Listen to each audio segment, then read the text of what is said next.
TIPNG urges voters to be wise when casting vote. DWU students celebrate World Media Freedom Day. And Kumuls show class over Cook Islanders.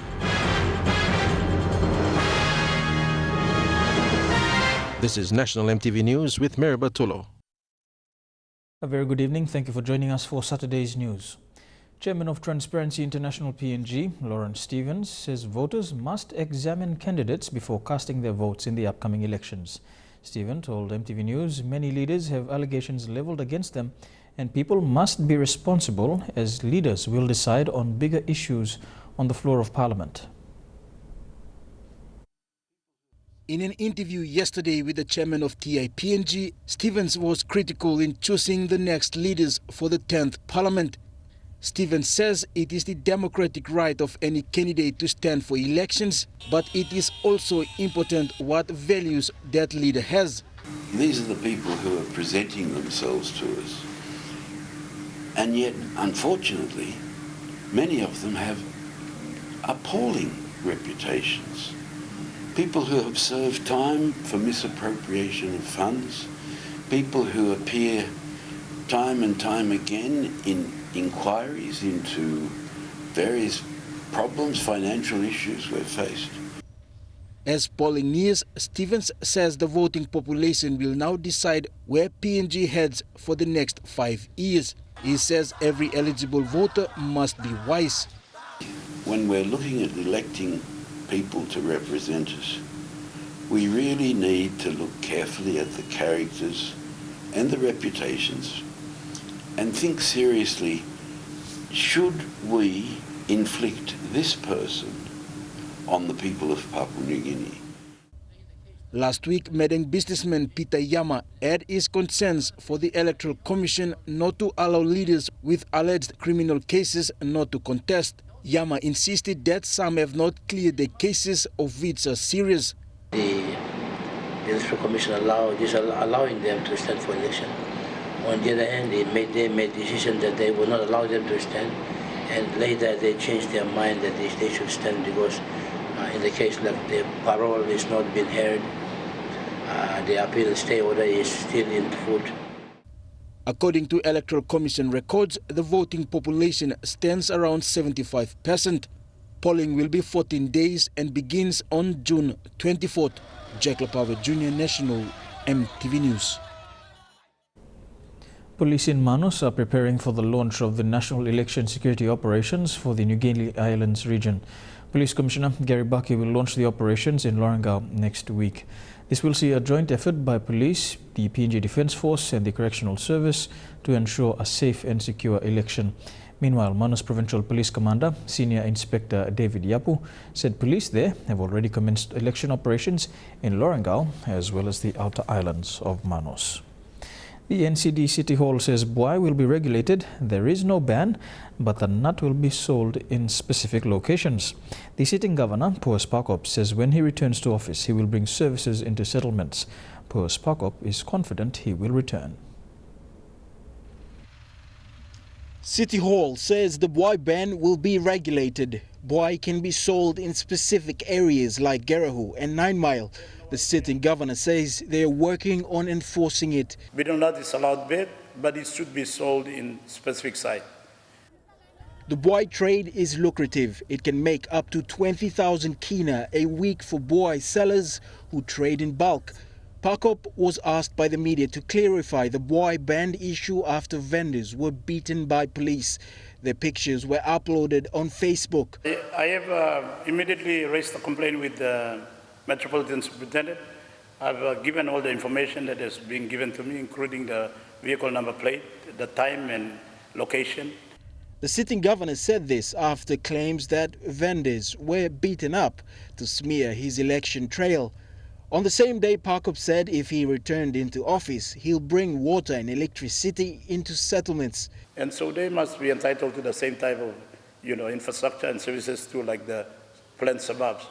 So I'm focused on the two areas. Once we modernize the Motu and Kotabo villages, like for example, if they want a permanent walkway, let's give it to them.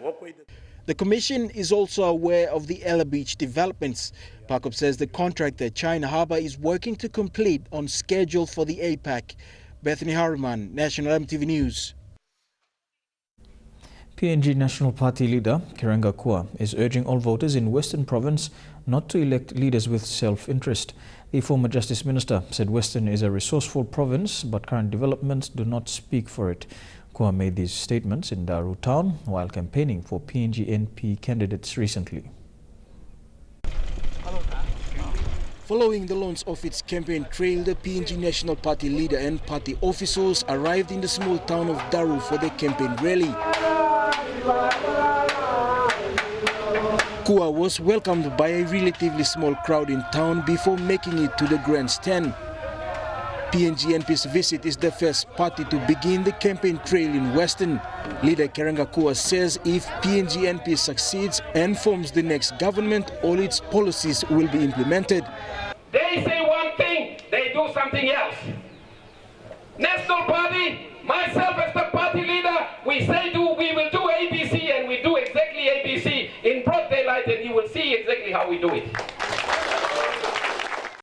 PNG National Party is endorsing two candidates in Western. Komesa Tati Olewale, a son of prominent leader the late Ebia Olewale for Southfly, and Medua Baku for the regional seat. You look at your son, your next generation that is coming, you give your vote to the right persons that will have the future. If you do it the wrong way because somebody comes with the money bag and give it to you, I'm sorry. Next years are going to be very terrible for us. Western Province has been in the center of many controversial issues regarding its resources and political leaders. Its provincial head is behind bars for misappropriation. Another open MP is sidelined, one deceased, while one is a sitting MP going into the elections. Jack Lepave Jr., National EMTV News. In news just in, Lay police have arrested 3 suspects who robbed a shop at Eriku. The suspects include Anon Ben, a notorious criminal wanted by police for a string of armed robberies. Police also recovered the cash and weapons used in the robbery. Lay Metropolitan Superintendent Anthony Wagambi said the new sector response unit has blended in well with other police units and the joint effort has ensured its ongoing success. Sitting Kairukuhiri MP Peter Isoaimo is calling on people in his district to scrutinize his work before casting their votes. In his campaign rally at Inawi village in Berena, Isoaimo spoke highly of choosing leaders to improve the level of service delivery in the country. 27 candidates are contesting the Kairukuhiri seat in this election, including former member Paru Aihi, who lost his seat to Isoaimo in a by-election. A convoy of trucks rallied behind the sitting Kairukuhiri MP to Inawi village near Berena station. Isoaimo was elected in a by-election and has served for nearly 3 years as the Kairukuhiri MP. He told those that gathered the limited time frame was difficult in delivering services with the slow release of funds from the national purse. We are due for our first quarter development grants or DSIP funding. They couldn't even find the money to give it to us. For chiefs in Inawi, few services have reached the community, but not to an extent. I'm not saying they didn't do much. They did a part, but not to that extent. Because, as you can see, the time frame our members come in. Kairukuhiri district has the largest landmass in Central Province. It has a total of 75 ward councils. For some leaders, they prefer other services that has been lacking. We only need TV services here. We need radio services here. We need power services here. Even good water supply services here. Isoaimo's campaign message was to back leaders who are in political parties that will form the next government for better service delivery and provide leadership. It is very important you align yourself to a political party. Parties form government to serve people, not individuals or not independents. The Kairukuhiri MP is running under the National Alliance Party. Choice is yours. You will exercise your constitutional rights. Jack Lepave Jr., National EMTV News. You're watching National EMTV News. We'll have more stories after these messages.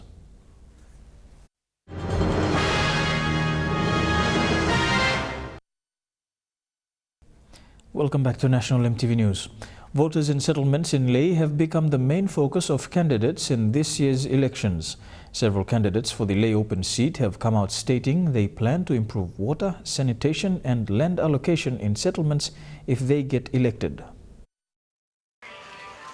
Settlement populations and urban electorates make up the bulk of the masses that will go to the polls in June.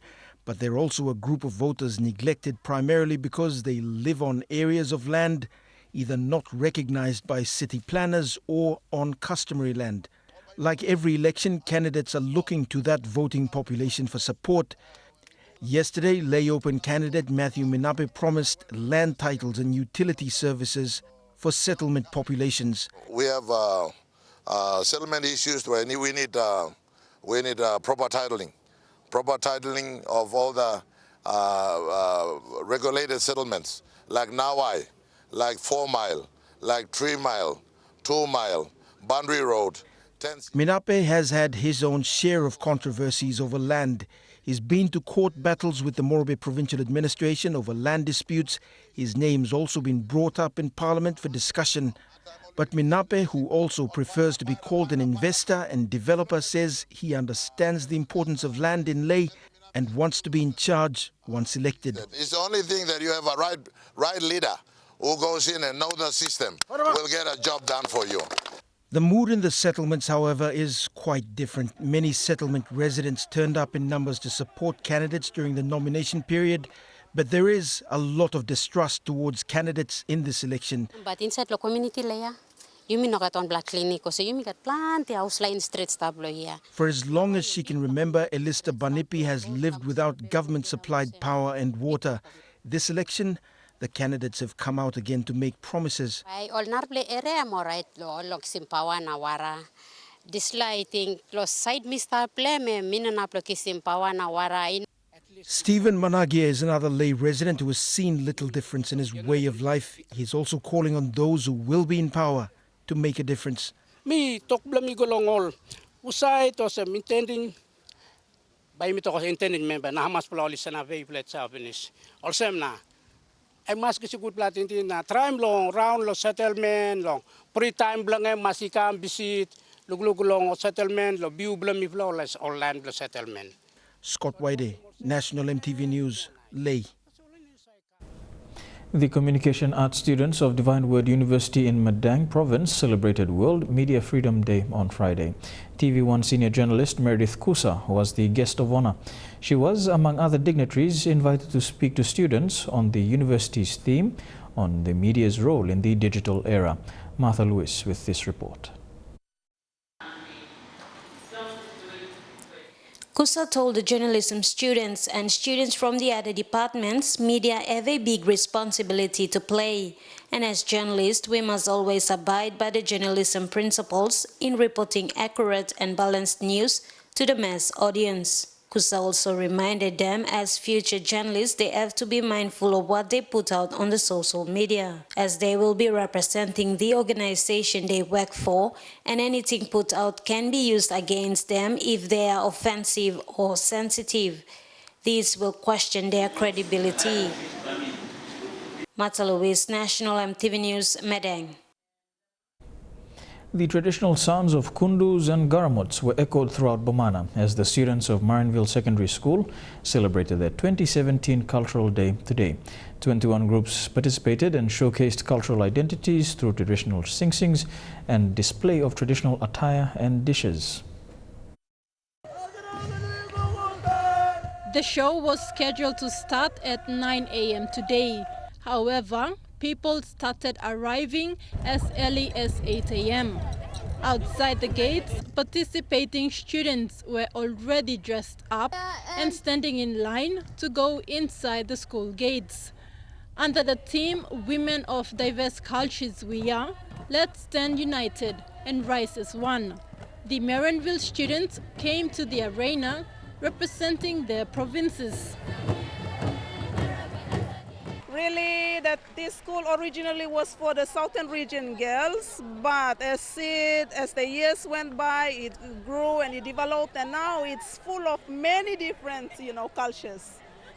The Simbu students were amongst the first groups to perform, displaying their traditional attires and dancing to the beat of the kundu drums.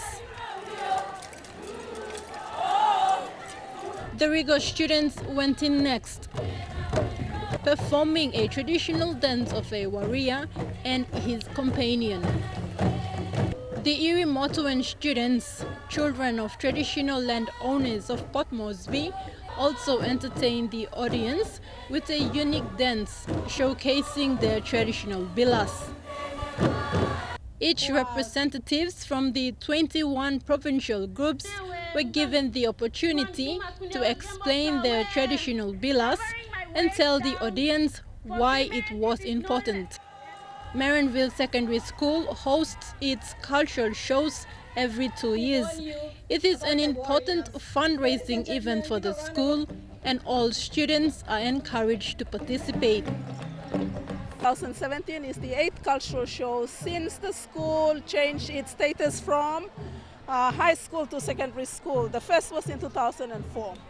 And the girls normally look forward to, and they were always passionate about the show because they want to show their identity, and some of them are so patriotic about their culture. Meanwhile, the East Sepik provincial group were not allowed to participate due to some disciplinary issues. Unfortunately, one of the group was not unable to participate because of disciplinary reasons, and that show how strict the school is with events like this. So, Thekla Gunga, National EMTV News. A craftsman in Madang says tourism in the province has dropped significantly. Dixon Kambukat says those who depend on the industry as a source of income are now finding it difficult to earn enough money daily. He adds not many tourists come to buy their handiwork, unlike in the past. Martha Lewis reports. This is Dixon Kambukat. He is from East Sepik province, but he is a long-time resident in Madang town. He and his other relatives sell their handiwork outside of the Madang Resort Hotel daily. From their experience, they have seen a drop in the number of tourists coming into the province. They say the more number of tourists come to Madang, the more money they can be able to earn from the products tourists buy. Please, help me play kind of manual. Me play stuff. Me play lulu international market. So tourists come and me play got money. Salim living something money na sustainable living Another concern is the rise in criminal activities. Kambukat says petty crimes like pickpocketing and bag snatching are some of the problems that may have an impact on the tourism sector in Madang. The vendors are calling on responsible authorities in the province to come up with innovative ideas to attract more tourists. Taking ownership also and place me plan. This like kind of rubbish na, all kind of petty crimes that come up inside laws and town, good blah. Na same time too, some all member or leader man look strong this land, cleaning Madang town. Proximal people and it's like no pickpocket, no illegal street vendors number go inside come outside here. Almost look na Rausimol na, Rausim yeah kind of same Rausimol or certain place all market lang na larim tourist come na bagan lulug lo sem. When something you may got them lo putim lo market no all balukim na film also yeah upon gini kind place also. The vendors are also calling on the people of Madang town to vote wisely so that whoever forms government can create more job opportunities for the people and concentrate more on improving the tourism sector in the province. Creative now we start implement me week through inside the country so me plaka to land work start na sila kan so lulu lo good plan leader we can help me plan supporting me plan lo kind of legal work where you must building tourism na hospitality inside lo Madang province. Matalobis, National EMTV News, Madang. Sepuka Temu has said the Vision 2050 will be a part of his legacy of his contribution to Papua New Guinea. Speaking at his campaign launch, he explained to his supporters that Vision 2050 is the Abau people's contribution to Papua New Guinea. Adelaide Siroxkari with this report.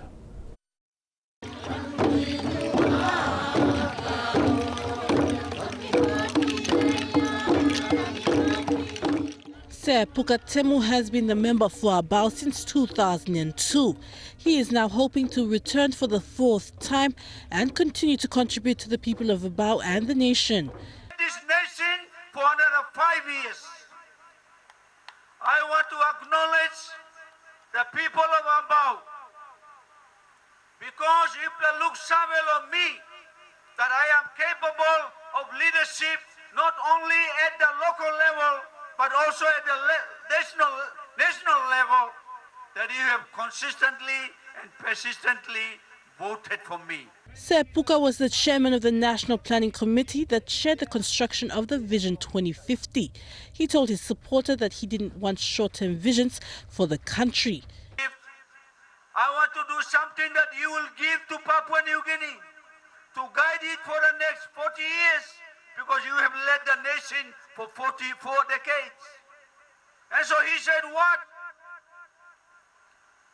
I told Grand Chief, you know, development is not a 5-year thing.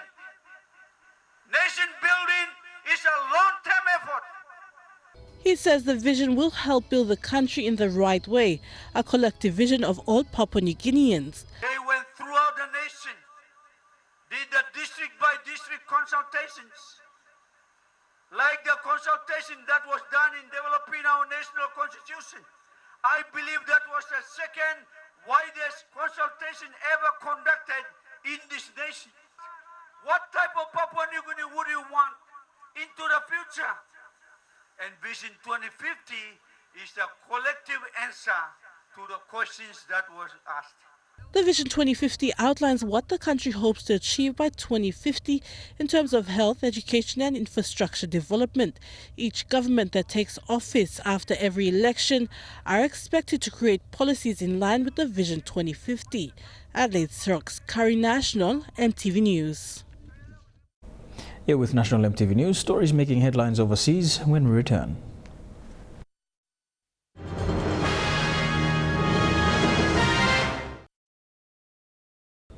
Welcome back to National EMTV News. Turning overseas now, the White House is backtracking on comments made by President Donald Trump praising Australia's healthcare. He made the remarks on the same day he celebrated a vote in Congress to start dismantling Obamacare. He lied, but we won't let our people die. In New York, voters protesting in the rain. And in Michigan, ACA is the way. Still, the president today basking in the glow of his first healthcare victory.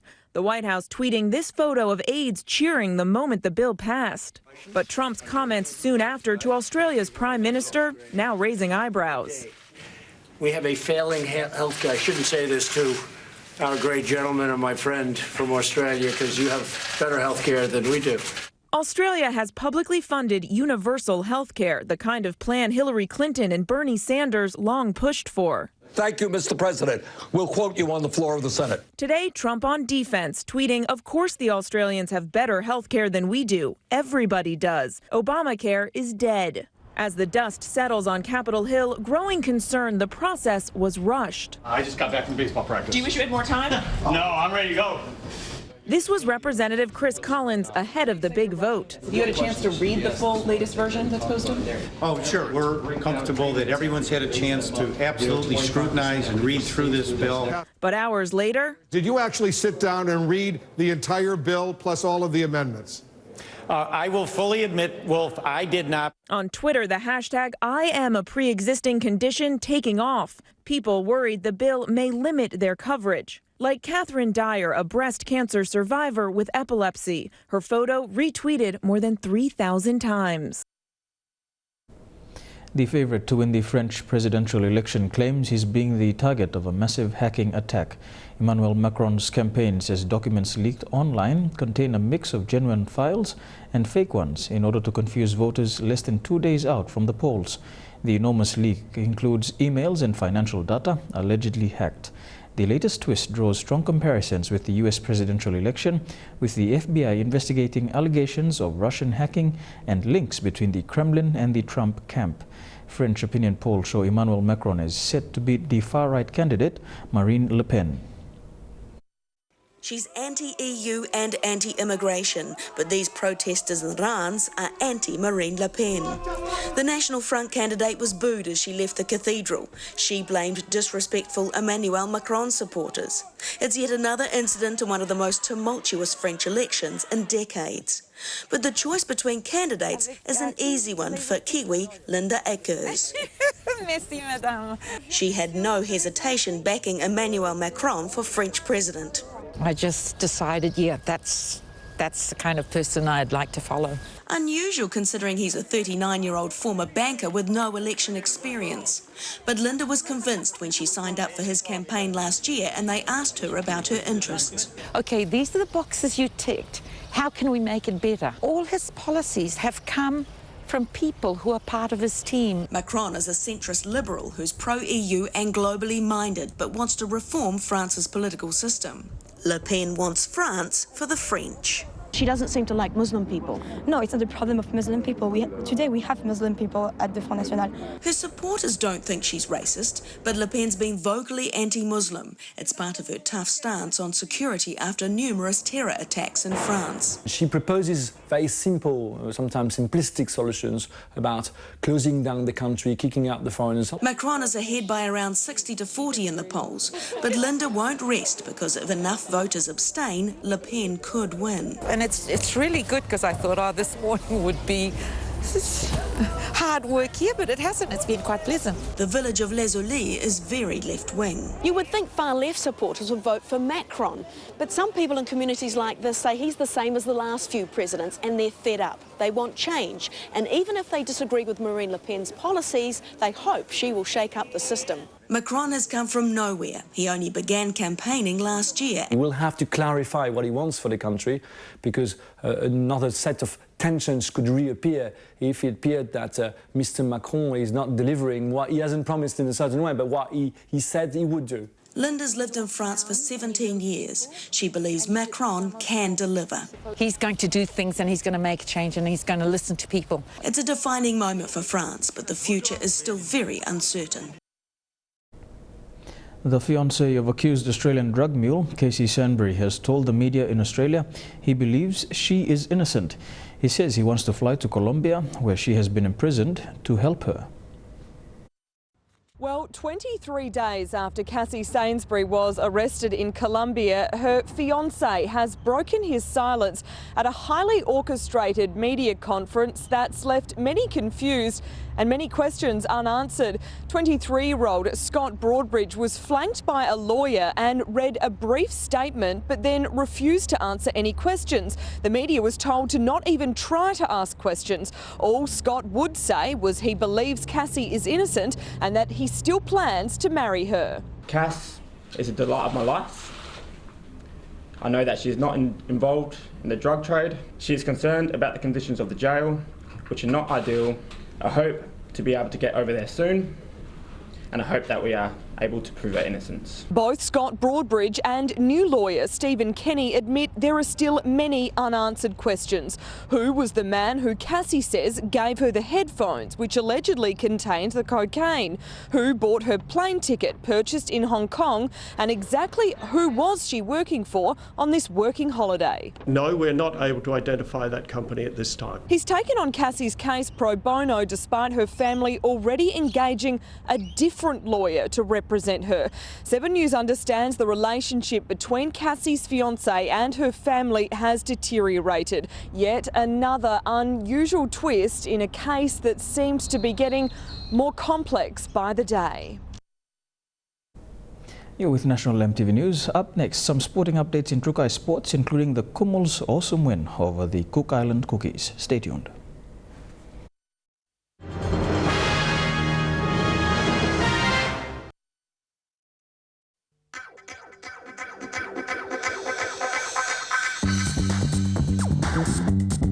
Trukai Sports.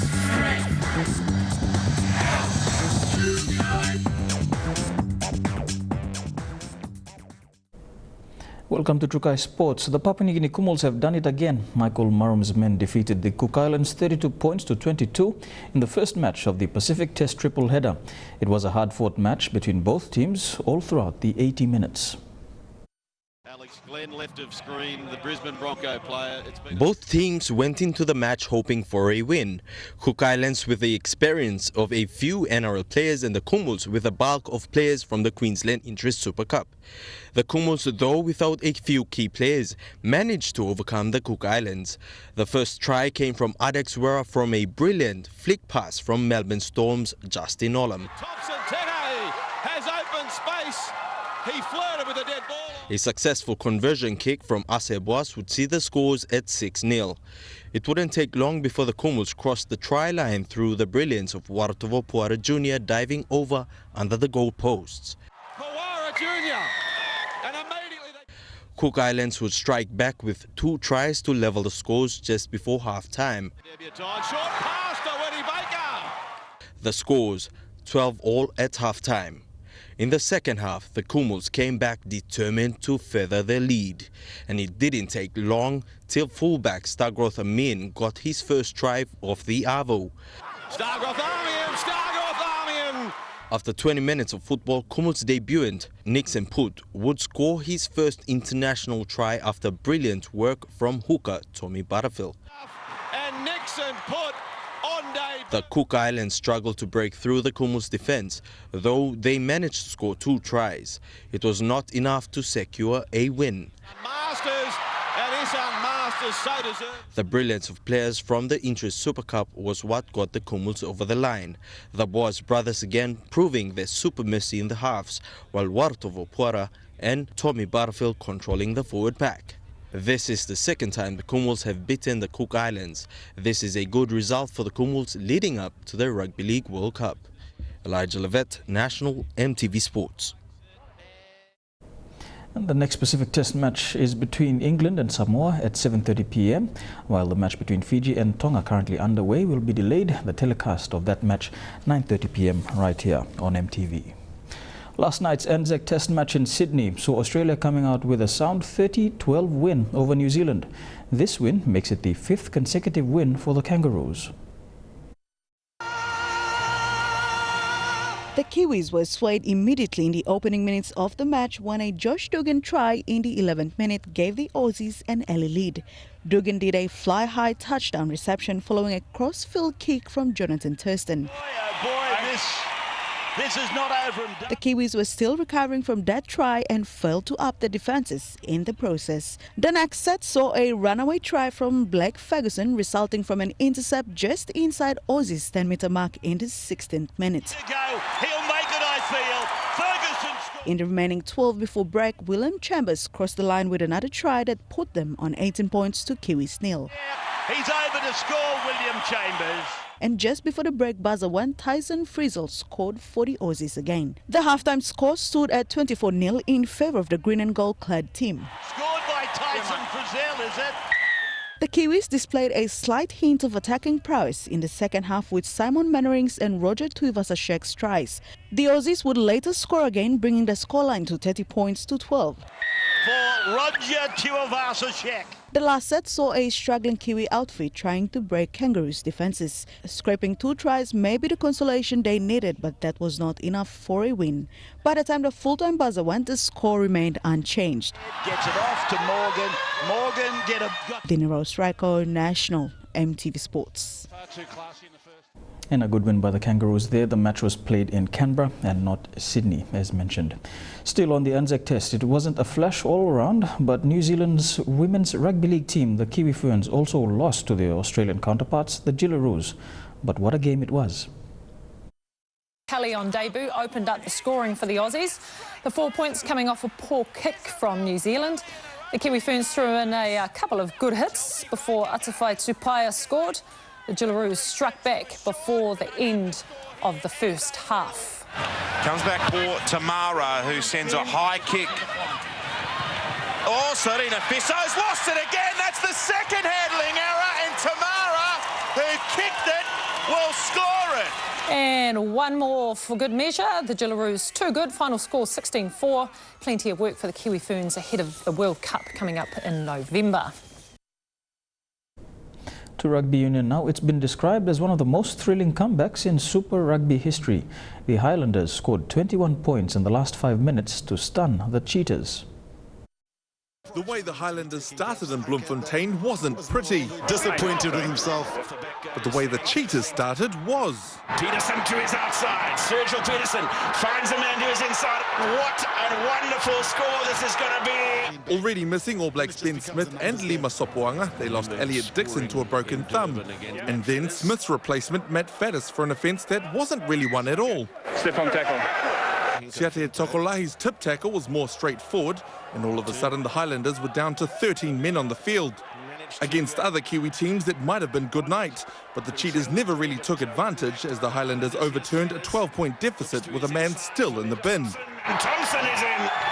But then another twist, as the host conjured up 3 quick-fire tries for a 17-point lead. Mahodja to his left. Opa Mahodja is into the corner. And Rule with a chip and chase, but Tion Meyer is chasing as well, and he goes in for his second. Peterson and Chair. Oh, wow! Highlanders coach Tony Brown admitted he'd conceded the loss and started planning for next week's clash against the Bulls. With less than 5 minutes on the clock, late call-up Tavita Lee crossed for what looked more like a consolation try rather than the start of a sensational comeback. Fletcher Smith straight up the middle, and here is Fekitoa. Faddis to his left. Matt Faddis will go, surely, for yet another.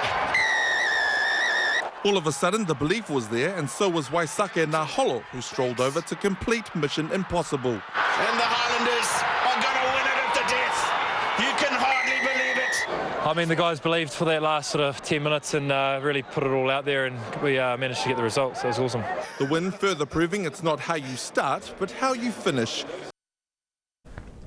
And Trukai Sports continues after these messages. Stay tuned.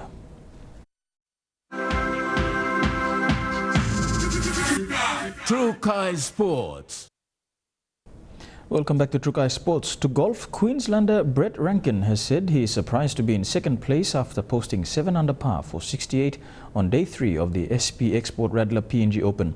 Rankin, who is 3 shots off leader Raymond Bufils and on par with Adam Stevens from New South Wales, says the pressure is definitely on. Rankin, who is coming off the back of a runners-up position in last week's Marlborough Open, was surprised at his position on the leaderboard.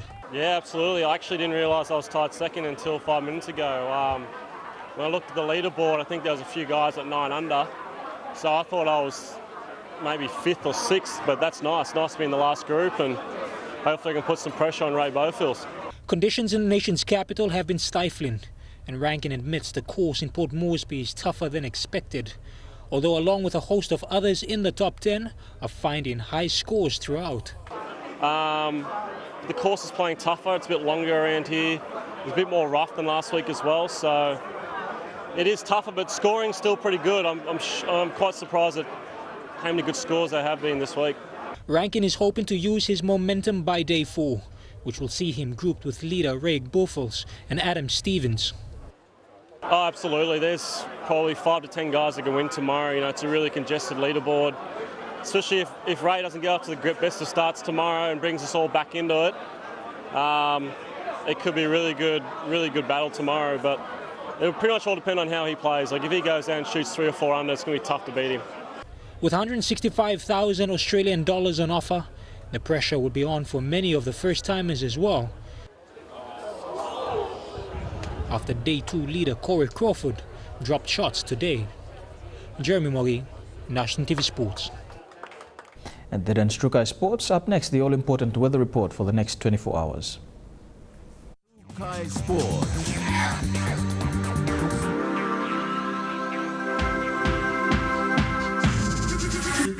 Trukai Sports. The weather details are proudly brought to you by Dulux Weather Shield. Worth doing with Dulux.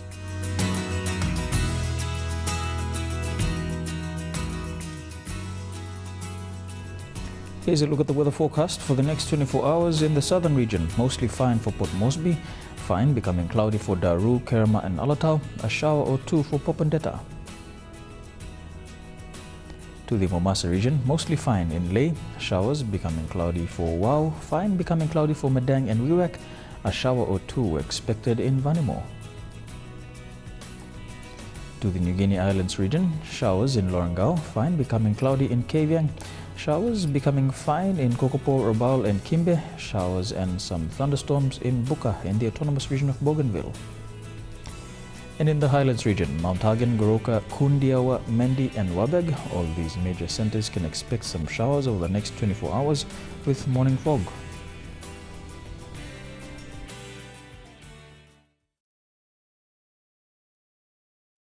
The weather details are proudly brought to you by Dulux Weather Shield, with doing with Dulux. Now, Australia's biggest pop band, Shepherd, is in town to launch their latest single, Keep Me Crazy, ahead of the international tour with Justin Bieber and Little Mix. Two of the three PNG-born siblings, George and Amy Shepherd, will also sit in as guest judges in MTV's Vocal Fusion Grand Final tomorrow. They say they hope to emulate the worldwide success with their sister Emma and the rest of the band. The band's Keep Me Crazy is the latest in their global successive streak of hit singles, including Let Me Down Easy.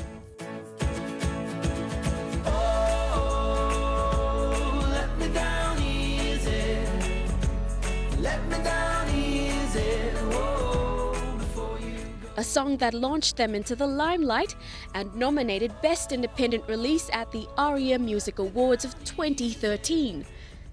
And Geronimo. So say Geronimo, say Geronimo, say. In 2014, Geronimo spent 3 weeks at #1 on the ARIA Singles Chart, knocking Pharrell Williams' single Happy from the top spot after its 12-week run. Shepherd was certified 5-time platinum by ARIA for shipments of over 350,000 units. Keep Me Crazy is set to sweep over their prior hit singles, leading up to the release of their second album later this year. Yeah, it's a really fun, upbeat song about just a wild, youthful kind of love. They will be celebrating the debut performance of their latest single with Papua New Guinean fans at the Cosmopolitan tonight. It'll be the first time we perform this show ever. For fans that have not yet bought tickets, they are still up for purchase at the Cosmopolitan. Early bird tickets selling at 120 kina, general administration 150 kina, VIP going for 200 kina, and for meet and greet opportunities 300 kina. Melissa Gaviro, National MTV News. And that has been the news, sports and weather for Saturday, the 6th of May 2017. On behalf of the MTV News team, pleasant viewing. Congratulations to the Kumuls. Good night.